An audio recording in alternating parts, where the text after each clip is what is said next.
안녕하십니까. 오늘은 바로 6.25 동란이 일어났던 바로 그날입니다.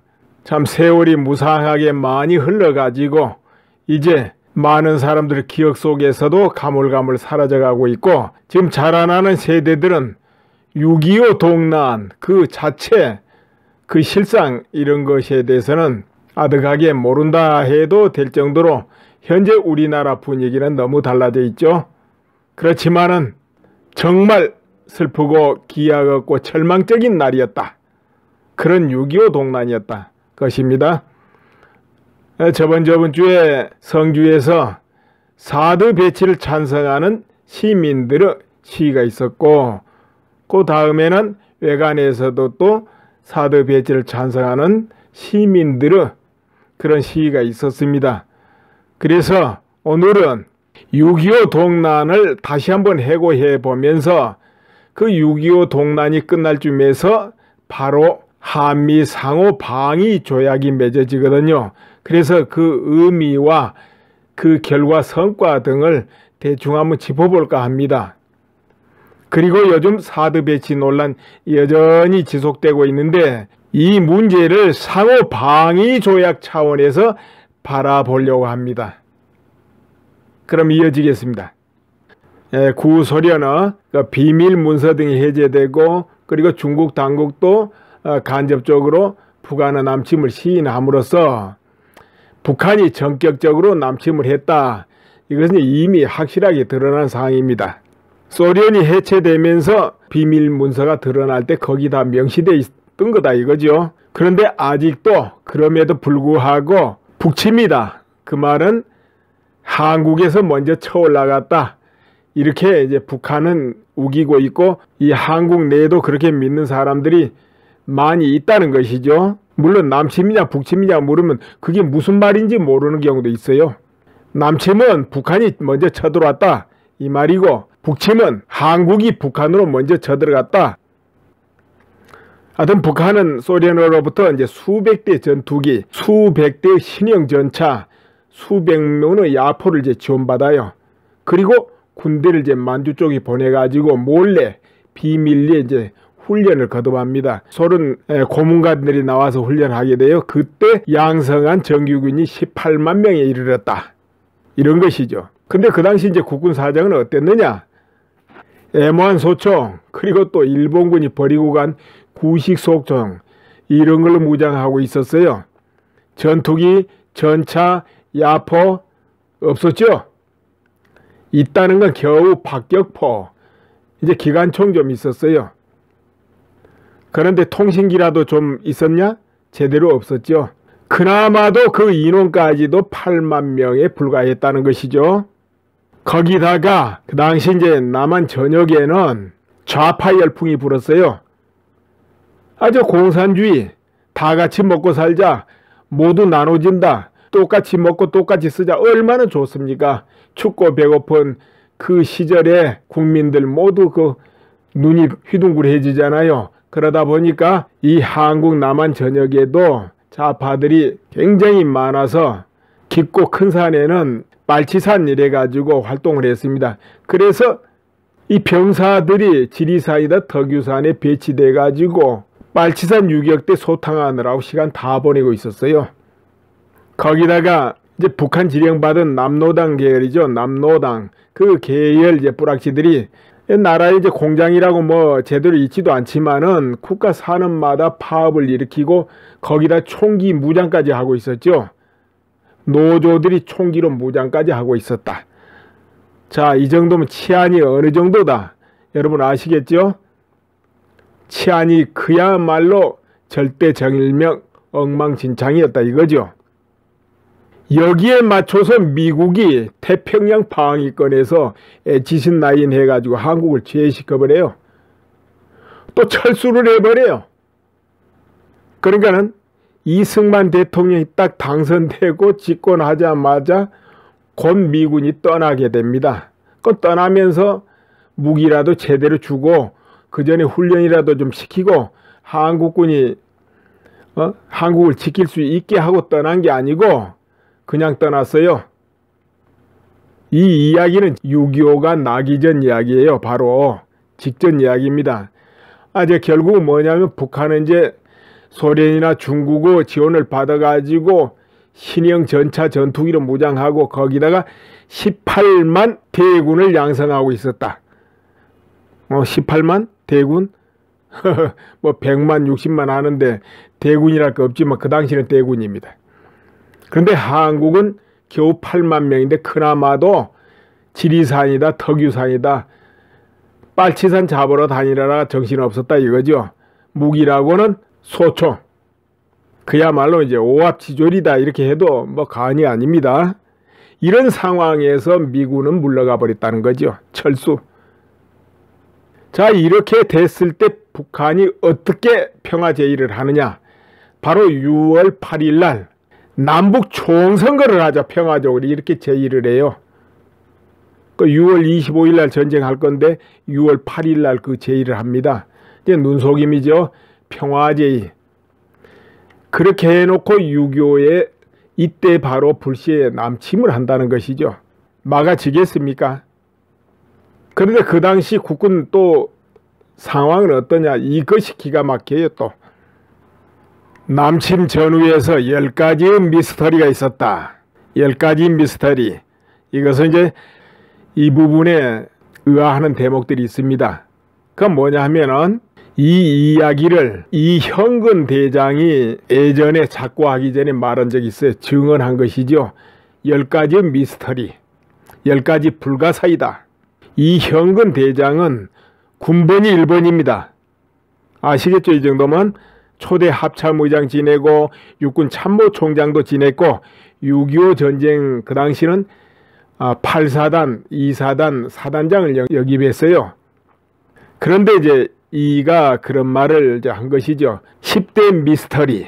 이게 뭐냐 하면은 6.25 바로 나기 전인데요. 그 당시 각 일선 부대에서 보고를 올렸다 이거예요.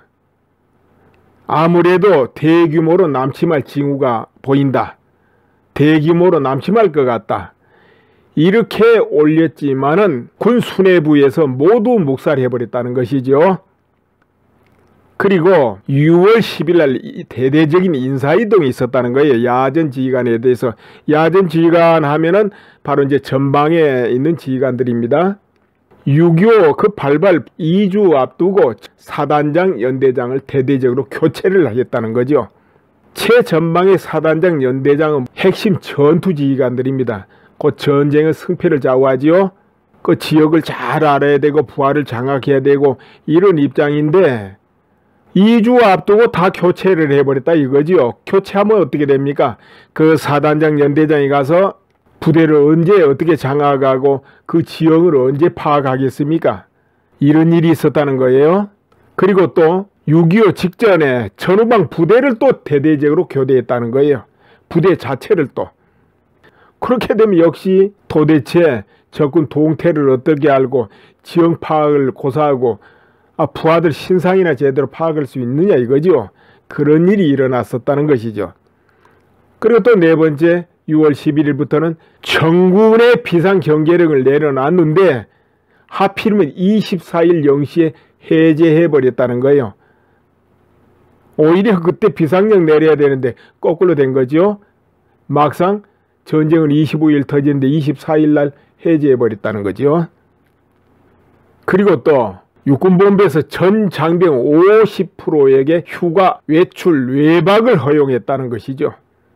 그리고 또 6월 24일에는 장교클럽에서 장교클럽이 준공됐다고 이제 파티를 열었다는 거예요. 그래서 육군 수뇌부가 25일 새벽까지 술과 춤을 즐겼다 이거죠. 알아보는 거죠. 이렇게 됐다 이거예요. 이거 있을 수 없는 일이 있었기 때문에 미스터리다. 그러니까 군 핵심부에 간첩이 있지 않고는 이런 일이 일어날 수 있겠는가 이런 이제 의혹을 제기한 것이죠. 그 당시 그렇다는 것이죠.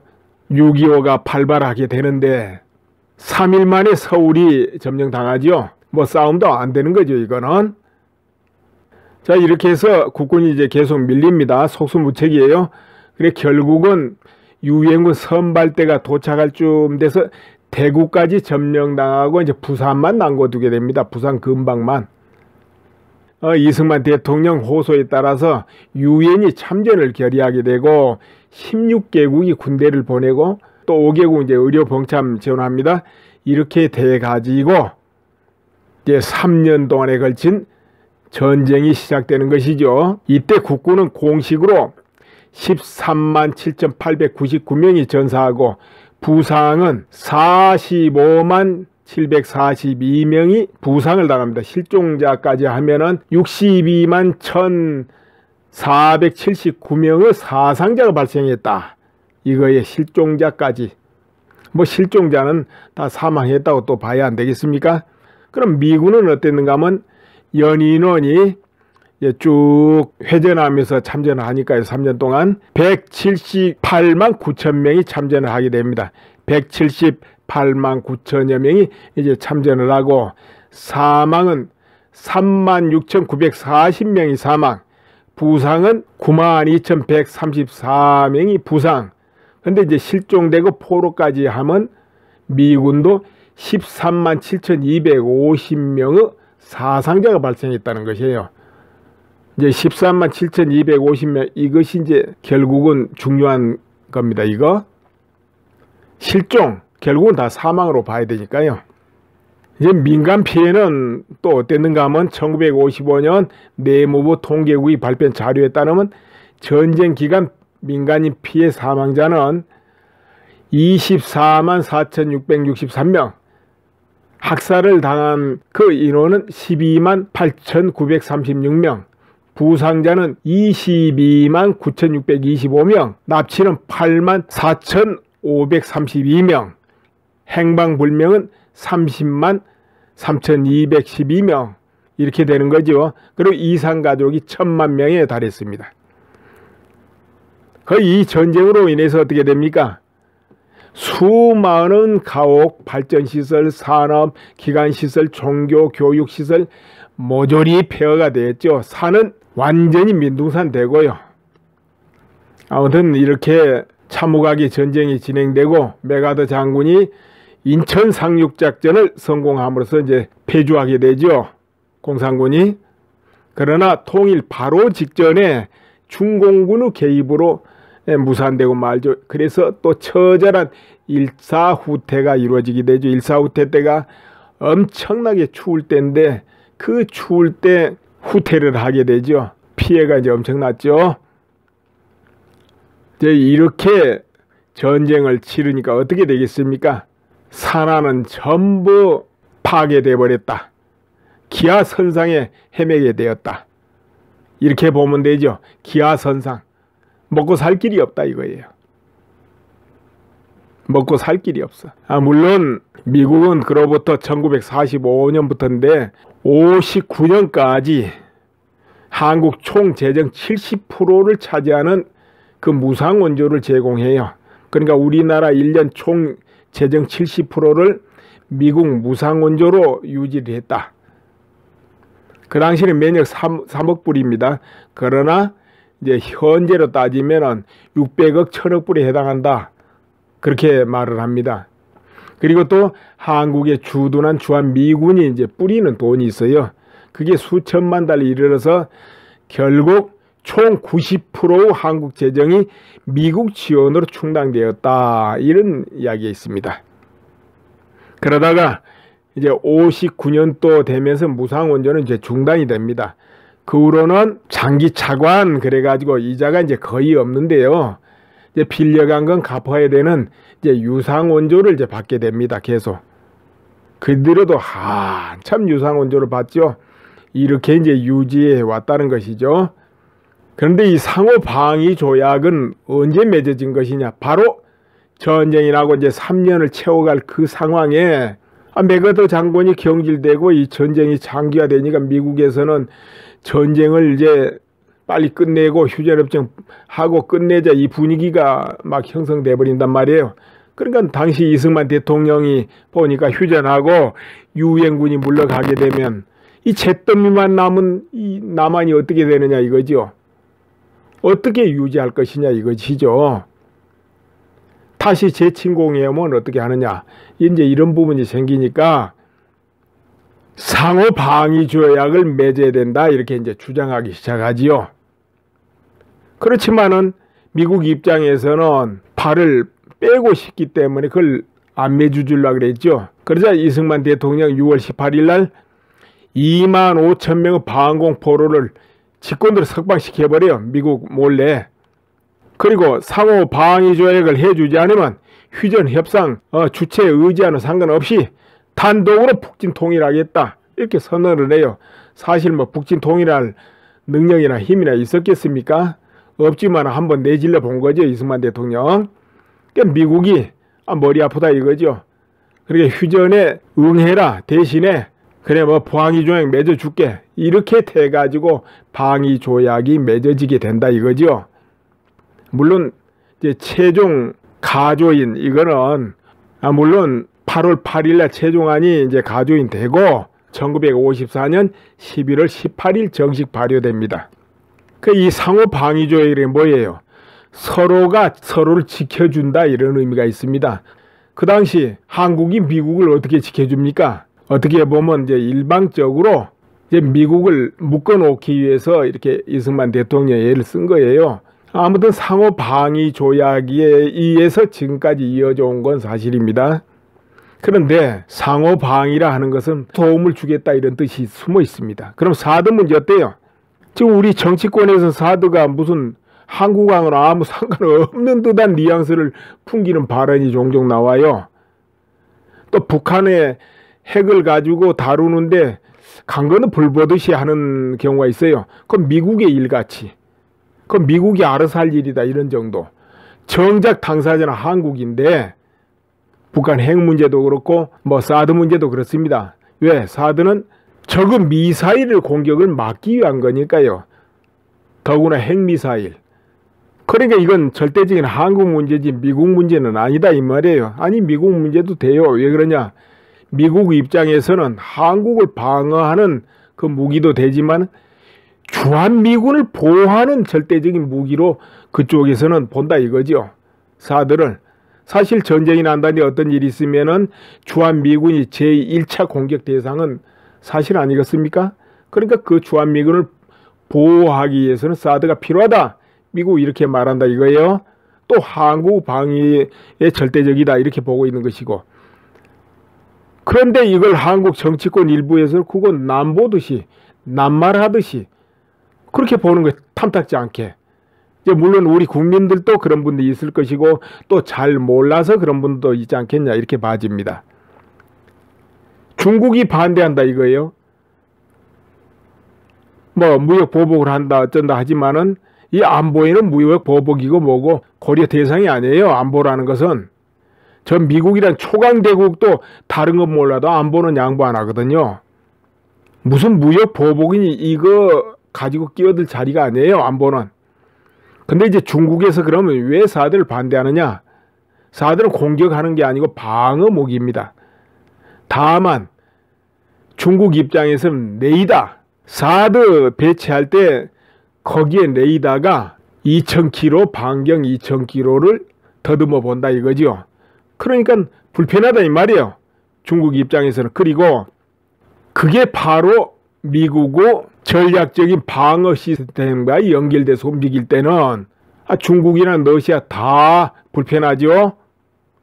연계돼서 움직인다면 뭐 사드만 한국에 있는 사드만 별도로 움직이는 것도 아니고 결국은 다 미국하고 이 정보를 주고받으면서 연계돼서 움직인다 할 때 어떤 경우는 중국이나 러시아 입장에서는 핵 공격력에 문제가 생긴다 이거예요.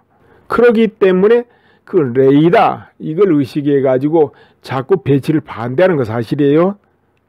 그런데 사드를 북한도 반대 중국도 반대. 그럼 뭐를 의미합니까? 그만큼 사드는 유용하다 이것을 의미하는 거예요. 만약 두 나라가 사드 그런 거 설치하든 배치하든 관심이 없다. 그거는 유용하지 못하다 이걸 의미하는 것이고. 반대가 강할수록 효과적이다 이렇게 봐야 돼요. 그렇다면 한국 입장에서 그건 미국의 방위에 필요하죠. 한국하고 무슨 상관이 있냐. 또 이럴 수도 있는데 그건 아니죠. 한국이 고고도 미사일을 뭘로 막습니까? 가서 손바닥을 막을 수는 없지요. 결국 뭔가 요격해야 되잖아요. 그래서 사드가 필요하단 말이에요. 물론 그 사드가 내부적으로 미국 전략자산하고 연결이 될 수가 있지만은 그것도 그래요. 한미 간에는 상호 방위를 한다는 이 조약 속에 있습니다. 그럼 서로가 서로를 도움을 줘야 돼요. 그래야 동맹이죠. 그게 안 되고 너만 나를 도와다오. 그건 어디 동맹이 아니죠. 너가 나를 돕지만 너가 필요한 건 나도 도울게. 이래야 동맹이거든요. 그럴 것 같으면은 설령 상호 연결된다 하더라도 그 사드는 필요하다는 거예요. 미국도 도움을 좀 받아야 될 거 아니에요. 방위에. 또 그렇게 함으로써 한국은 이 국가를 방위하는 데도 도움이 되고. 그러니까 이 사드가 미국 전략자산하고 연결된다고 해서 그걸 나쁘게 볼 건 없어요. 한국 입장에서는. 뭐 중국이나 너스야에서는 싫다 할지라도 어차피 한국과 미국은 상호 방위조약을 맺고 있는 나라니까 서로 도움을 줘야 되는 거거든요. 자, 그렇다면은 우리 도움 받는 건 좋지만은 우리가 얽히는 거 싫다. 우리 주변에는 미국만 있는 게 아니고 중국도 있고 러시아도 있고 북한도 있고 일본도 있는데 이렇게 말할 수도 있어요. 그건 너무 혼자 편리죠. 그렇게 되면. 그럼 동맹이란 게 있을 수가 없죠. 그런 식이 돼버려. 그럼 한국이 스위스처럼 영시에 중립으로 나갈 수 있느냐? 여러분 어떻게 생각합니까? 영시에 중립이 된다고 봅니까? 한국이? 영시에 중립국이 되려면 지형적인 이익이 있어야 됩니다. 그 주변 국가라든가 그 나라가 위치한 지형 이런 것이 중립을 지킬 수 있는 그 위치에 있어야 돼요. 그리고 그 나라가 경제적으로나 또 단결력이라든가 이런 경우와 굳건해야 됩니다. 경제력도 반드시 받쳐줘야 되고요. 그러니까 중립을 지키려도 강해야 중립국도 된다는 거예요. 약소국은 중립국도 될 수가 없어요. 약하면은 강해야 중립국이 될 수 있는 겁니다. 만약 약한 나라가 편의점 보려고 중립인치 하면은 처음에는 강한 두 나라가 끌어들이려고 많이 할 거예요. 그런데 그게 안 된단 말이에요. 그러면 양쪽 나라에서 바로 눌러버립니다. 그렇게 되면 어떻게 됩니까? 중립으로서 유지되겠습니까? 안 돼요. 또 중립은 없어요. 그럼 왜 스위스는 중립이냐? 지형적인 편의가 있어요. 알프스라는 그 큰 산맥으로 쌓여 있고 그 주변 나라들이 조금 나누어져 있고 충분히 영세 중립을 유지할 수 있는 그런 구도가 되어 있습니다. 거기는. 그리고 스위스라는 나라는 완전히 단결되어 있고 수준이 높고 경제적으로 안정되어 있는 나라입니다. 그래서 그게 가능한 거예요. 그래도 스위스가 핵 공격에 대비해서 120% 국민들이 지하에서 목숨을 유지할 수 있는 그런 시설을 가지고 있는 나라가 바로 스위스입니다. 세계 최고예요. 핵전쟁 대비 세계 최고 시설이 되어 있는 나라가 스위스다. 의외지만은 우리나라는 어떨까요? 핵공격에 대한 대비 준비가 없죠. 우리는 뭐 방공호야 여기저기 있고 지하시설 우리도 많이 있죠. 아파트 밑에도 있고 다 있지만 그런 경우는 일반 폭탄 공격에는 유효하겠지만 핵 공격에는 의미가 없는 것이죠. 그런데 우리나라는 스위스와 달리 주변이 절대 강국으로 둘러싸여 있어요. 이거 우리가 중립한다고 될 수 있는 자리가 아니에요. 여기가. 적어도 한국이 남북 통일을 하고 핵무장도 하고 그리고 만주까지도 한국이라는 뭐 경제력 아니든 정치력 아니든 그 세력에 포함할 수 있는 그 힘이 되고 이럴 때는 그래도 이제 절대 강국에 들어가니까 그때는 우리는 중립으로 할 거야 해도 남이 건드리질 못해요. 그렇지만 지금은 중립으로 가면 바로 깨집니다. 중립을 용납 안 해요. 좌우 나라에서. 어느 쪽인가 서야 되는데 여러분 어느 쪽에 서겠습니까? 미국에 설까요? 중국에 서야 될까요? 중립은 안 되거든요. 조선 말기에 조선이 안 망하려고 얼마나 애를 썼습니까? 때로는 중립도 해보고 때로는 청나라에 기대보기도 하고 일본에 기대기도 하고 러시아하고 손잡기도 하고 그거 안 되거든요. 약하면 안 됩니다. 물론 조선 말기하고 한국은 그 힘 차이는 뭐 비교할 수도 없죠. 그렇지만은 우리 주변이 또 너무 강하잖아요. 그래서 어차피 중립은 어려워요. 그럼 뭐 어느 나라인가 동맹은 유지해 나가야 되는데 어느 나라를 택할까요? 영토 욕심이 없는 제국이 바로 미국입니다. 과거 수많은 제국들이 이 지구상에 등장했는데요. 모두 영토 확장, 강요, 강제 이런 것을 바탕으로 이 제국이 성립됐어요. 로마 제국, 대영 제국, 대원 제국 어디라도 그래요. 그러나 영토 확장 욕심이 없는 그래도 제국하면 미국입니다. 미국에서 강요하는 게 뭡니까? 인권, 자유, 평등 이런 건 강요를 하는데 그래도 그나마 하면 굉장히 다행이에요. 그런데 중국 어때요? 중화민족주의 하면서 강자한테 숙이지만 약자는 내 아래 들어와 이 의식을 가지고 있는 나라가 중국입니다. 그리고 영토 확장력을 너무 강해요. 영토 확장 욕심이. 사방에 건드리고 타치하잖아요. 지금도. 그리고 동북공정, 서북공정 그거 왜 하는 겁니까? 과거 역사 전부 자기들 역사로 바꾸는 건 뭐예요? 나중에 주변 나라 흡수할 때 다 우리나라 된 거 아니에요? 이거 주장하려고 그런 거 아니에요? 역사적으로 본래 너희 나라는 우리 속국이었어 이러면서. 그래서 서북공정, 동북공정 하는 거예요. 역사 왜곡하고 또 자라나는 세대들한테 그 왜곡된 역사를 가리키고 있는 나라가 바로 옆에 있는 중국이에요. 그 어디하고 손을 잡고 나가야 되겠는가? 이거 다 나오는 거 아니에요? 자유민주주의 초강대국하고 손을 잡아야 되느냐? 전혀 그렇지 않는 나라하고 손을 잡아야 되느냐? 이 나온다 이거죠. 지금도 한국이 미국하고 만약 예를 들어 동맹이 깨지고 멀어진다면은 당장에 중국, 러시아, 일본 압박 막 들어올 거예요. 뭐 중립 지킨다고 여기도 좋다 저기도 좋다 한다고 되겠습니까? 여기 쫓아가서 바지가랭이 잡고 아 이건 이렇게 됐는데요 해봐야 무시만 당할 것이고 또 무슨 일이 있으면 저쪽에 가서 또 바지 잡고 일이 이렇게 됐는데요 해봐야 그쪽에서 뭐 동등하게 대해줄까요? 그냥 무시당하죠. 한국이 나서 가지고 뭐 균형을 이루고 뭐하고 이런 거 쉽지 않아요. 동맹을 단단히 한 상태에서 주변 나라와 대화를 하든 말든 하는 것은 괜찮지만 그럼 북한하고 앞으로 대화를 하든 뭐를 하든 미국과 동맹을 굳건히 하고 같이 협의하여 하는 것하고 그렇지 않는 것하고는 너무 큰 다른 결과가 올 수밖에 없는 것이죠. 또 되지도 않고 무슨 대화가 되겠습니까? 힘이 받쳐주지 않으면 대화가 안 되는데. 그렇다고 우리나라가 그만큼 약하다 그런 말이 아니에요.